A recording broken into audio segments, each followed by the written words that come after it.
Hello, and welcome back to my channel. If you are new, my name is Shelly. And before we get going, I know that I really just have to address the elephant in the room as one of the very first things that I do. Let's just get straight into it. If you are new, you definitely will have no idea what's going on, and you're probably thinking, is this a gimmick? But if you are not new, you might have heard me speak on my eye condition before. Essentially, I have an eye condition which basically is deteriorating my sight, and so I had an operation to stabilize it a while back, and I'm basically just in recovery, and I'm doing great, so I'm really happy for that, but I still cannot have it exposed to light or just anything while it is still recovering and healing. And obviously, as I am recording and there is this gigantic bright light ahead of me, obviously I have to shield it as much as possible. And to be fair, even without recording, I basically have this on 24/7 anyway.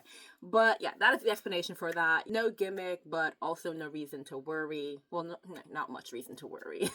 I'm doing all great, and definitely I just wanted to record this video because I had a poll, and this was what you guys voted for, and I had to stick to my word.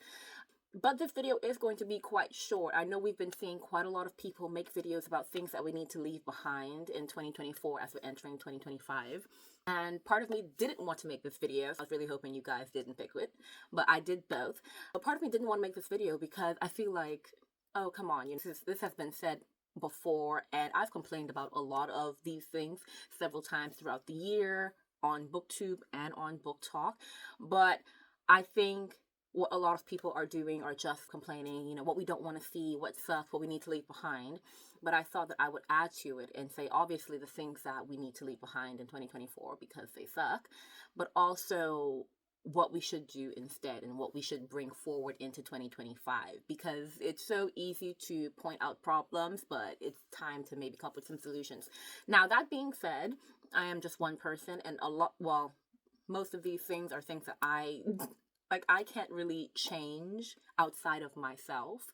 My sphere of influence is not that wide, but you know what? With a lot of these videos and hopefully someone listening, maybe there can be some change, because there's not much I can do with the choices that I've picked, because I don't have much on my list of things I think we need to leave behind, because I know that I'm a picky person. So it is what it is. But these are the things that I think we need to leave behind, but I will also add what I think should be the opposite end of that. So what we should bring forward as we are leaving that behind. And hopefully we can see some change going forward, because these things are not just things I think readers and content creators need to leave behind, but publishing, like the publishing industry. I've definitely come for the publishing industry time and time again, and I don't think I'm going to stop, especially considering they're not doing the best in certain areas, according to me anyway. Like I said, it's my choice, it's my opinion, but it is what it is.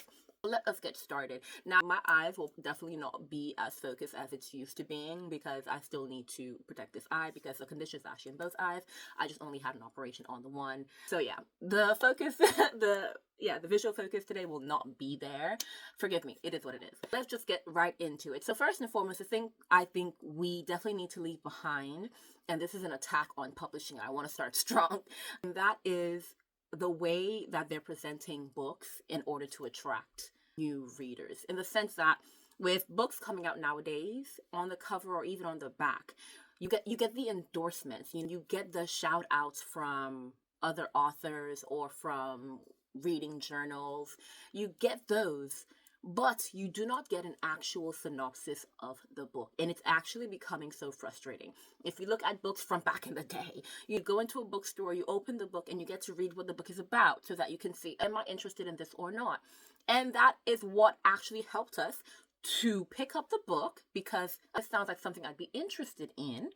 And then you buy it, and then obviously you go home, you read it, and you make your decision from there. Nowadays, all that we see on the covers and even on the back page, are the endorsements from other authors, from, reading journals, from someone else. And I get where they're coming from. I get where the publishers are coming from, because even now today, when you go to a content creator's page, they have influence, and you're listening to what they say because you trust them. So they use the same principle, getting an author that's popular, that most people would be likely to trust, and placing their endorsement there. But you know what's so funny about that? that doesn't help me at all. It doesn't help me at all, because an author can be popular and that's great. That does not guarantee that I've read their books and so I know that I trust them as an author to give me a good endorsement. It doesn't even prove that just because they're popular, I might not know who this person is, because come on, you're popular, sure, but please, there are so many popular authors and we're not going to know all of them. I've seen so many books and I've ended up buying those books, yes, and I like them, sure, but the person endorsing it on the cover didn't know who they were, and even if I knew who they were, I hadn't read their books yet, and so I could not guarantee that I trusted this person's opinion or I trusted this person's judgment critically when it comes to writing, because I had not read their books before. And it's really getting annoying. So I think one of the very, very first things publishing need to leave behind is genuinely lack of synopsis on a book. Just tell us what the book is about. Now with hardcover books, hardback books, however you want to say it, we get a bit luckier because sometimes, especially when they have the dust covers, the synopsis will be on the inside flap inside the book along with author bio. We get lucky sometimes. But if it's a paperback, and I buy a lot of paperbacks, I love me a hardback, but economically, they're not always the best for me. I buy a lot of paperbacks, and I open those things, I'm just looking, what is this book about? I kid you not, I've had several experiences where I've gone into bookstores, and I literally have to pull out my phone, go on Amazon, and see the synopsis from the Amazon page, because I just want to know what the book is about. I don't care what author A and author B said. I don't care that they said it's exciting, it's riveting, it's one of the best books I've ever read. I don't know who you are. I don't really care. I make my opinion on my own. Yes, you've endorsed it, and that's great. I love that. I'm happy that you enjoyed it. That does not guarantee that I'm going to enjoy it, and so your endorsement means not much to me.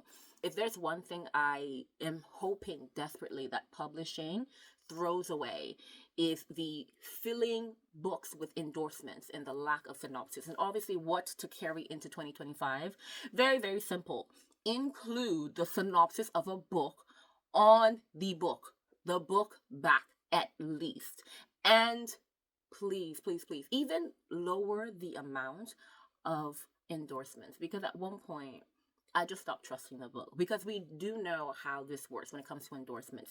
It's either author friends, or literally sometimes they just pay another author to put the endorsement, or they strike a deal with another author, an author who might have not even read the book. I'm so sorry. We all know how this works behind the scenes, and I think they need to scale back on the endorsements and really just give us a synopsis and let us judge for ourselves if the book sounds interesting. If you think the synopsis doesn't sound interesting enough, maybe work with your editors more, maybe tell them to up their game so that they can explain the book more so it sounds a bit more enticing for readers. But I think we need to throw that in the bin and just go back to just including regular synopsis on books. I just think that is the best thing for us going forward, please. Now, that being said, I'm going to stay on publishing for a bit and just attack them once more. I'm so sorry, but let's just get it all out of the way. Forgive me, but don't forgive me if you don't want. Truly, I don't care. The next thing I think we 100% need to leave behind in 2024, cartoon covers. Now, I know there has been quite a lot of discussion, a lot of back and forth with the cartoon covers. Obviously, we know that cartoon covers are popular in the romance genre. It's not like all books have the cartoon covers, but they have become increasingly popular in recent years. And quite frankly, it's getting disturbing. It's getting disturbing. Now, I know a lot of people, especially those who read romance novels, are just like, no, but they're so much better than those old cringy novels that had the buff tan guy hugging up on a half-naked woman. I understand that. I'm like, those covers used to be objectifying. They weren't the best either. But you know what? They had a clear message. They had a clear message. We knew when we picked up those books what we were going into. There is an issue that I think we have all actually noted about the cartoon covers. If you are familiar with the industry and the trends going on in books, you are very aware that if you see a cartoon cover, it is most likely a romance novel and it is most likely going to include smut. And you know what? If that's what you want to read, that's you. But the problem now is those who aren't familiar with the current trends, who might, just want to start getting back into reading, and they pick up a book with a cutesy cover thinking this is probably teenage romance, this is probably something nice and sweet, and they open the page and every other page is someone getting their back blown out. Like, it is not okay. It is not okay. Now, I know a lot of the arguments with the cartoon covers was about the fact that children were picking it up, unaware kids were picking it up.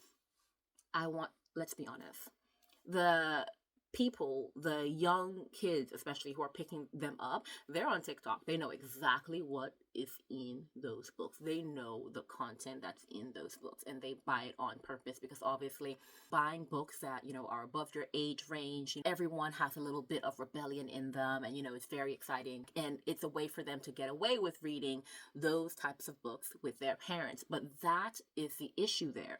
I don't like the deception element of the book covers, because obviously we know kids usually don't have money, and obviously if you're living with your parents want to know what you're taking in, rightfully so. As your parents, their entire job is to safeguard the world for you. It's literally to just protect you and guard you and cover you until you are of age to make decisions for yourself, and even then you'll still make bad decisions, but that's their entire job. And so it's not wrong for parents to want to know what is in the books that their children are reading. And it seems like publishing is making books in a way that allows kids to deceive their parents. And I'm just like, that is so sketchy. That's just not on at all, because the kids are very aware. And the funny thing is, yes, the kids are aware. Not all of them, but a lot of them are aware. It's kind of like a secret joke. I can read this in peace, and my parents don't know that I'm literally reading just smut. There is nothing wrong with a parent wanting to shield their kids away from it, or wanting to have boundaries in terms of what their kids intake in their reading. It's 100% very, very normal. And even for adult audiences, a lot of people have been getting back into reading. Now imagine you like romance, because you like rom-com movies, and so you assume you're going to like rom-com books. And then you pick up this cutesy little cover, and we all know the covers. We've been seeing them all over. And all you read is smut. And you're not into it. That's not what you were expecting. And it's kind of just ruined reading for you. You're just like, I knew reading sucked. It's just not good. It has a really deceptive element to it. Now, in terms of leaving the books behind in 2024, I 100% believe that we should leave those cartoon covers in the past. No, leave them behind, throw them away. But I also believe that the old covers that people found cringe should also leave them behind. Like, they were left behind for a reason. People found them objectifying, they found them cringe. Like, leave them behind. I think get to a point where you cannot be deceiving people but still having a clear message. And that's another addition I'm going to add to this when it comes to romance. Definitely what I think we should bring into 2025, or continue into 2025, because they're suspiciously missing in a lot of books, is content ratings, maturity ratings. Where the heck did they go? Back in the day, a lot of the cringe covers, even though they were obviously depicting what they were depicting, they had that little sticker that said mature, over 18, la-di-da-di-da, that lets you know that the content in this book is to a certain degree of maturity, so you need to make sure you're at a certain age for it. Bring them into 2025, because they're suspiciously missing. Bring them back into 2025. I don't know where they went. Bring them back. And you know what? When it comes to romance covers, how about words? How about words? Now, let me say this. Say what you want about the Coho books, but I like that most of her covers are literally just the title and maybe pretty colors. You can have a nice pink in there. Florals are good for romance. Maybe scenery would be good for romance. Just be clear what you're doing. If it is a book complete with smut, you know what? Be clear about that if you want to. If you can't find a way to not be cringe with it, use words. Use words. Because can't keep doing it. Can't keep doing it. And if you want to stay on this cartoon cover, you know what? Make the cartoons more accurate. Because, these cute little covers that you guys got, they're not accurate. I see a girl and a guy in hockey clothes. They look like they're in high school. I still haven't read that book. I'm not going to. So I don't know if they are in high school. I don't really care. But they look like they're in high school. Flirting. It's giving Ice Princess. You guys, we all watch that movie. It's giving simple, cute romance that you would watch on ABC Family and Disney Channel. Very, very small, very, very cute. If you want to keep your cartoon covers, be more graphic. I'm not even joking. Be more graphic. Because When you have them more graphic, I know what I'm not gonna get into, because let's be real, I'm not finna pick it up. I don't really care for it. And people know not to buy those books for their kids. People know if their kids are reading that, they know what's in it, and if they allow their kids to read it, then so be it. That is their choice as parents, you know. But they should not be deceived. But if we're going into 2025, we need to have the ratings back on the covers. So smack them right on there. I don't give a heck. Smack them on the back if you think it ruins your pretty covers. I don't give a heck. Bring back the maturity ratings. And if you want to keep your cartoon covers, make them more explicit. I know that sounds so weird to say, to make something more explicit, but yes, make the cartoon covers more explicit if you gonna keep it. But I completely vote to get rid of them completely. Throw words on your covers. Just throw words on there. You guys obviously do not know how to be responsible with the cartoons that you have. Now, I feel like if anyone is working in publishing right now, especially in graphic design, like, they're definitely gonna feel attacked. But personally, I said what I said. And let me take a break from attacking publishing. Small. You guys don't have to worry, because the next thing is technically still publishing, so sorry. But I don't think it's the complete fault of publishers and the publishing world. I definitely think you guys have a hand in it, 100%. It definitely is your fault, but we as readers had a hand in it as well. And that is the tropification of books. Now, we've spoken about the tropification of books on this channel, and I know several other people have been having the discussion on the tropification of books.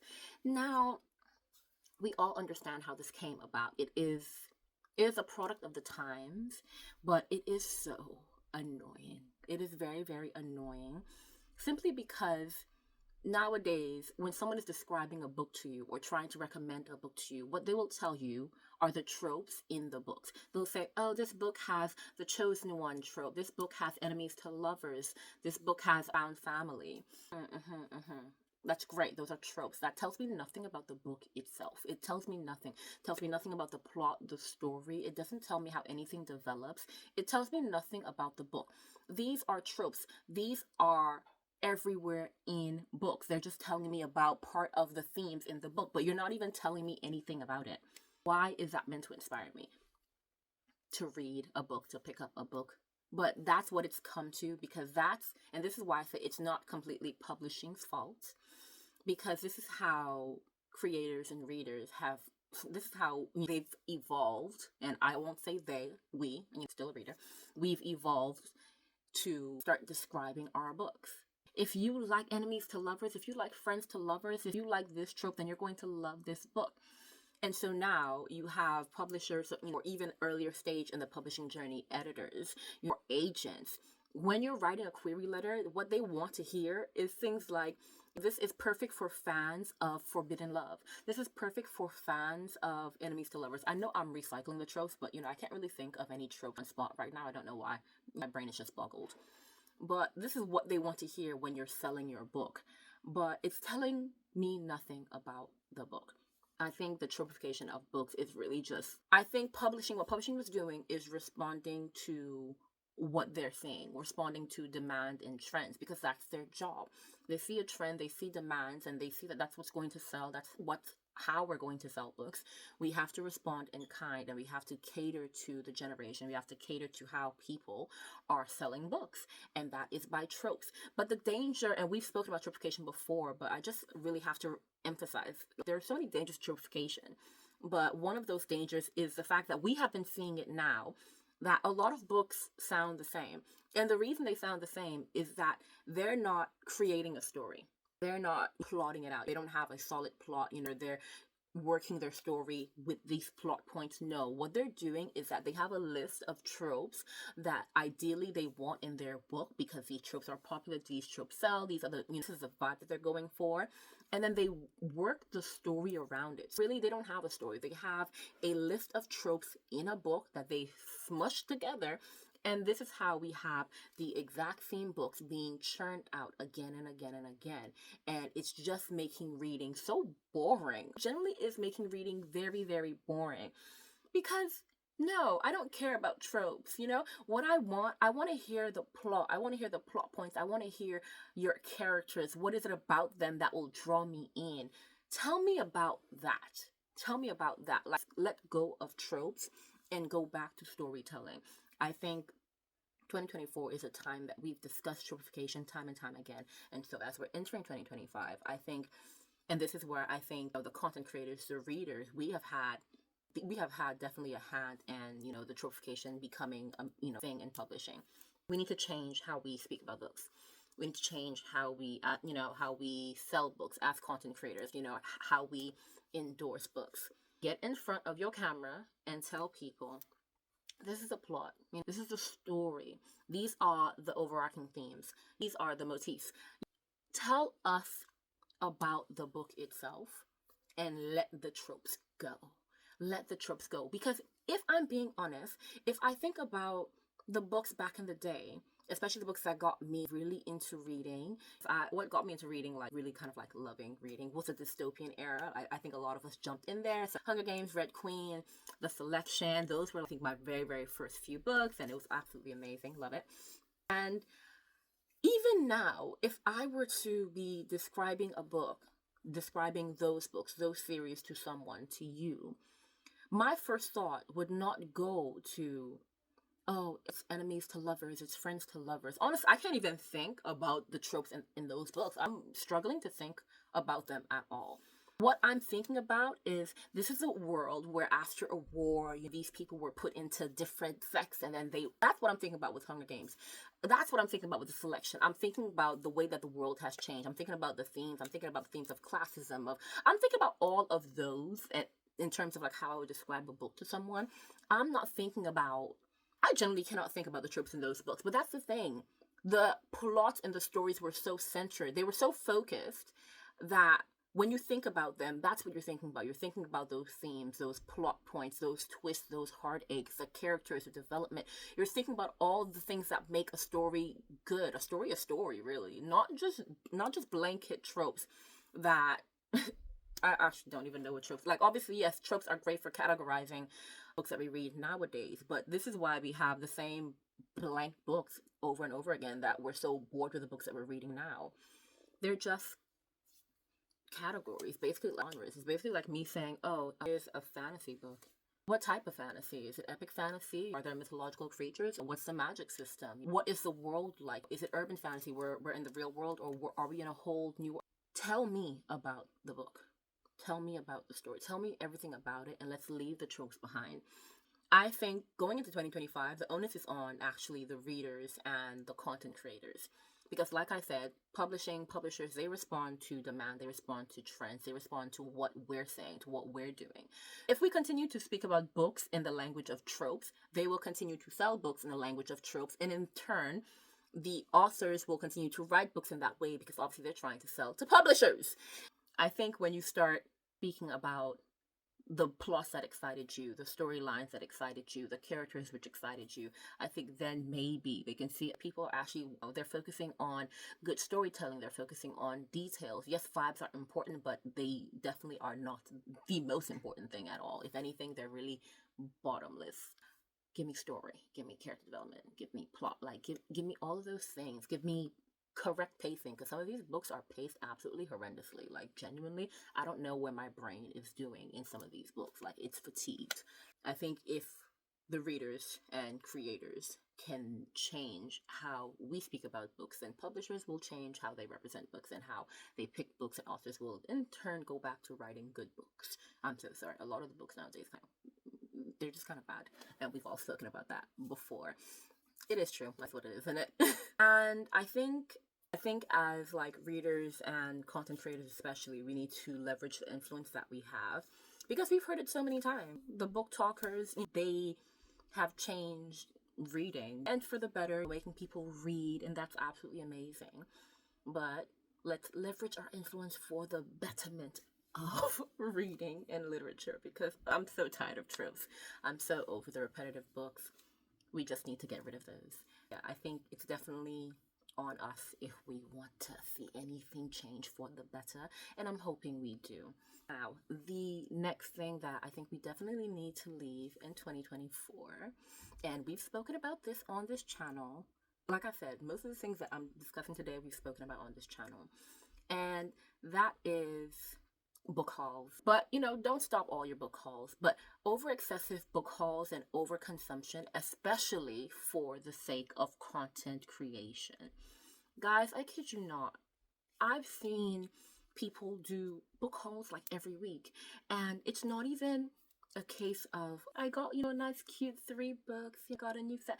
No, they're buying like 20 books every week. And a lot of times they're just like, my book haul for the week, it's for content. And we can't, like, let's be real. It's definitely for content because yes, there are fast readers, but the one time I will hear about a bunch of the books that you presented in your book haul is when you do your book haul.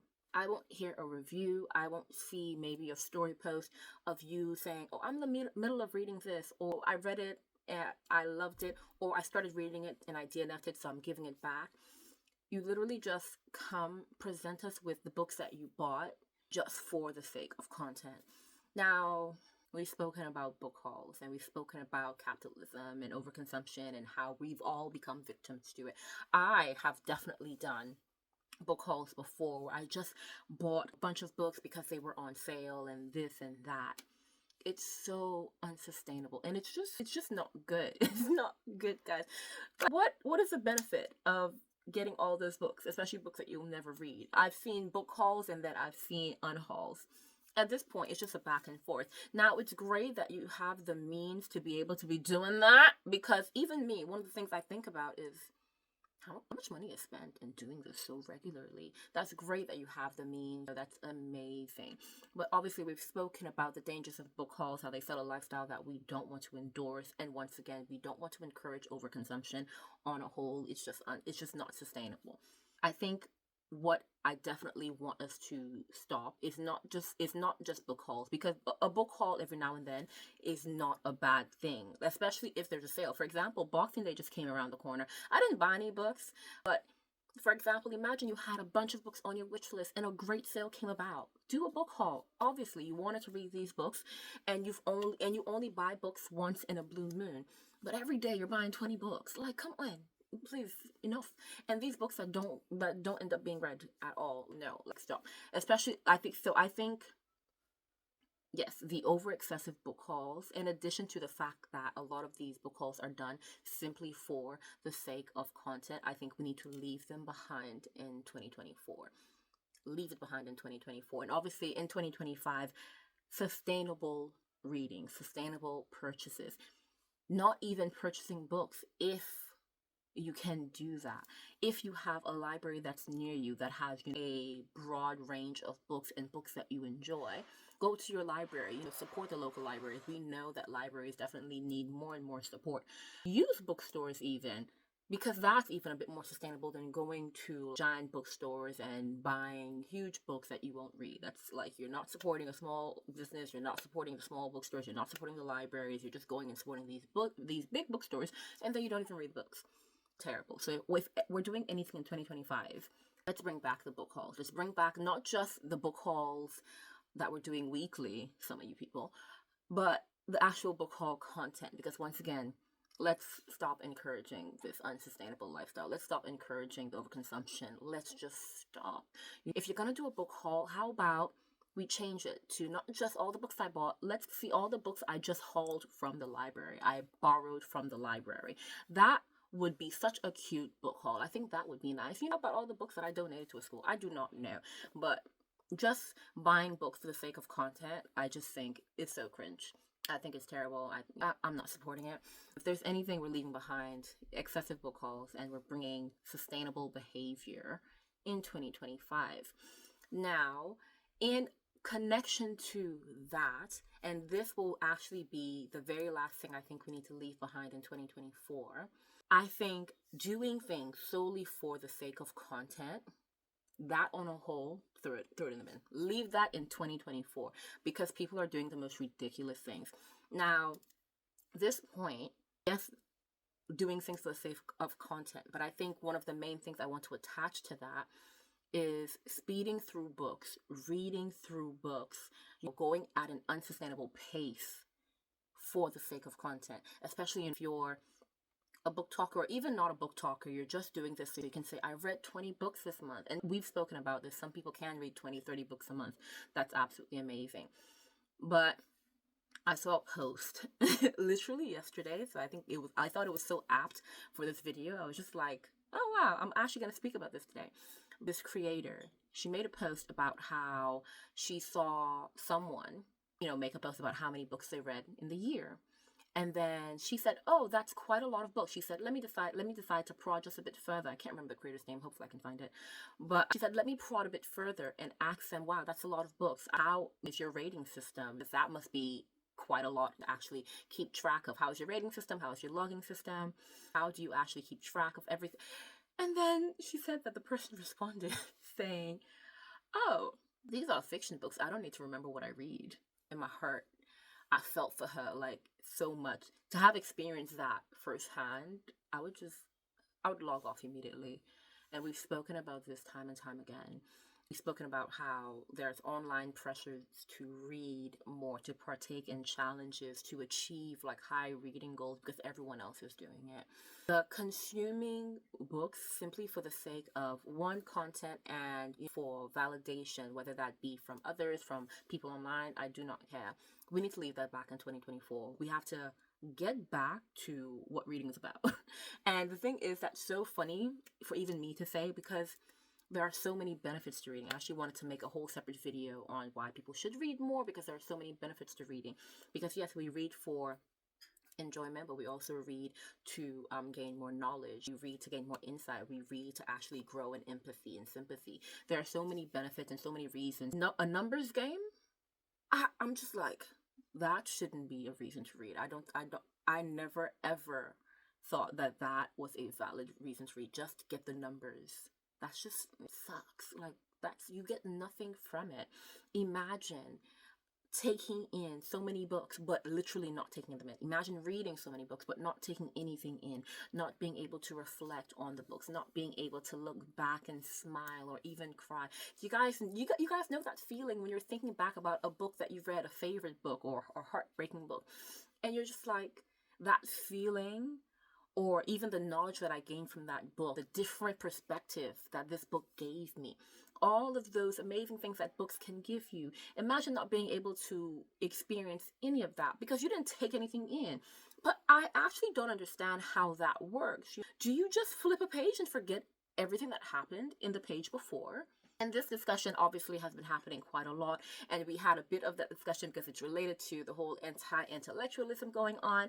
And in the video that I made, there were a lot of comments. I know a lot of people were speaking about how the creator who said, oh, this book has so many words. A lot of people were saying, oh, she was speaking about formatting. And I'm just like, as someone who actually watched the full video, I definitely gave her the benefit of the doubt when I first saw the video, and then I saw the rest of the video. I posted a clip in that video, so I probably should have posted more. But no, she was speaking about the fact that yes, you're just like, oh, there's so many words in the book. But when she went in, she spoke about how there were so many details that she had to take in. She doesn't care about the backstory. She doesn't care about the flashbacks. She just wants fight scenes and action.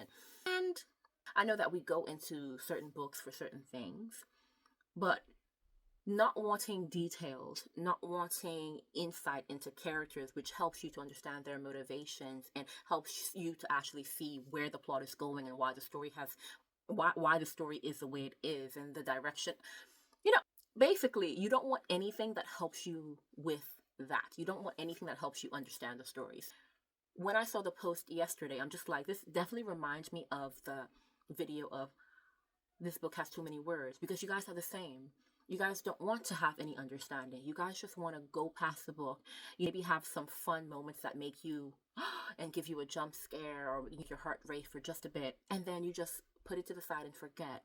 And that is just so sad. That is just so sad. So I definitely know that people, a lot of you guys were, a lot of people were definitely trying to give benefit of the doubt, like I definitely did when I first saw the first bit of the video, and then I saw the rest. But a lot of people were saying, no, you guys are taking it out of context. This is what she meant. Did you yourself watch the full video, or did you only watch the clip that I posted or the clip that other people are posting? I am someone who saw the actual full video, and no, it went beyond formatting.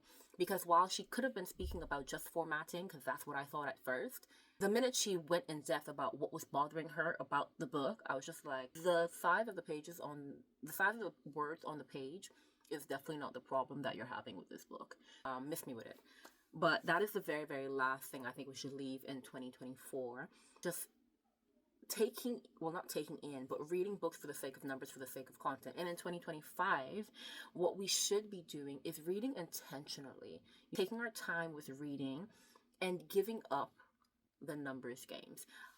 I am definitely on the side of setting goals, 100% setting goals. If anyone knows me, I'm a planner. I'm very meticulous at everything.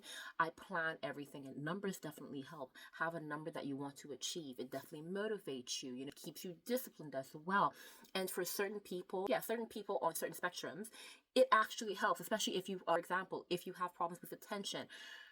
That helps, having a goal to reach. That's completely fine, especially because when you have that goal, the point of setting goals is to set smart goals, goals that are achievable, measurable. Those type of goals, they have to be realistic as well. And there has to be a reason behind why you set the goal that you set. Why did you put it at this number? Is it just that you can say that you read 300 books to other people? Is it to challenge, or is it to challenge yourself? Is it to go beyond what you've done before? Or is it because you've read a certain number the year before and you can surpass it, you can do more, and you have an increased capacity for more? Or is it something as shallow, or as I'm on Book Talk and I want to tell them that I read 300 books? Nah, I think we need to leave all that behind. In 2025, leave behind the shallow, and once again, go back to being very, very intentional with what we're doing. And that doesn't have to just be reading. It doesn't have to just be reading. That's with everything that we're doing. And I think that will really kind of just help what we're taking in, what we're seeing. I think if we really just go into 2025 with a different mindset, especially when it comes to intentional reading, we won't be so stressed. It won't be a case of I've not gotten to the 300 and now I failed. It's a case of, because I didn't reach my goal this year, and my goal was very, very low. I've spoken about that in the last video. I didn't reach my goal. But I read good books, I smiled, I enjoyed, I laughed, I took my time, I paced myself, I was able to enjoy everything. And even when I read the 100 books, I was able to do that, but there was still the overwhelming pressure that came along with it. Yes, I made sure I took my time to read the books, and so I understood what I was taking in, I remembered what I was taking in, but there was still that pressure of I have to hit the 100 book goal that I set for myself. But from now, the pressure is gone, because I'm not doing things for the sake of whatever I was doing it before. Validation, content, saying that I did it. I'm literally, it is what it is. Like, all those things can go in the bin. So I think with 2025, I'm hoping for better for all of us. I'm begging for better for all of us. And you know what? Hopefully, everyone else is setting intentional goals as well. I'm really hoping, like, fingers crossed, praying, like, I'm doing all of it. Yeah, but you can't control these things. I don't know. Yeah, these are the things which I'm hoping that we can leave behind in 2024, and I'm hoping that we can take forward in 2025. Like I said, I'm one person, and my reach it's very, very minuscule. So I can say this as much as I want, but who knows where it will go? Who knows the people it will reach, if anyone will actually take it on. It is what it is. But we can always hope for the best, and if you see something, you say it. Speaking out is definitely one way to make a change. I'm doing my part in it, and I'm also being someone who is actually doing what I say I'm going to do, or doing what I'm telling others to do. What you say. But yeah, that's it from me, guys. We're getting towards the end of the year. It's really, really exciting. Actually, we are at the end of the year. What am I saying? We are at the end of the year. Happy New Year's. We're entering the new year. I don't know when you're going to watch it, so. But happy New Year. Super, super exciting. I am very excited for what 2025 is going to bring. Hopefully this will come off by my next video, so you guys won't have to keep looking at a pirate. But yeah, we don't know what's to come. But yeah, thank you guys for obviously, as always, just joining me, listening to me. I'm very excited for your comments. I'm very excited for what you have to say. And even let me know, like, what do you want to be left in 2024 and what you want to take in 2025. Yeah, let's actually be intentional and let's do our best. But yeah, guys, until next time, I will see you soon. Bye.